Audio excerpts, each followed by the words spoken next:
நெறைய பேருக்கு இந்த குழந்தை பாக்கியம், குழந்தை தடையெல்லாம் இருக்கு இல்லையா?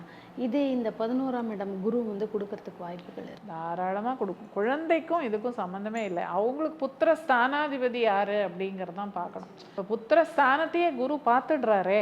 இப்ப இந்த 11ஆம் இடம் மகரத்துல அவர் உட்காரும்போது 5ஆம் பாவம்ங்கிற கடகத்த அவர் பார்த்துடுறாரு. அப்ப அந்த ஸ்தானத்த அவர் பார்க்கும்போது நேச்சுரலா குழந்தைய குடுத்து தானே ஆகணும். அதெல்லாம் அதுக்கும் இதுக்கும் சம்மந்தம் கிடையாது. குழந்தை தடை, குழந்தை பாக்கியத்துக்கும் இதற்கும் எந்த சம்மந்தமும் கிடையாது. சம்மந்தம் இல்ல.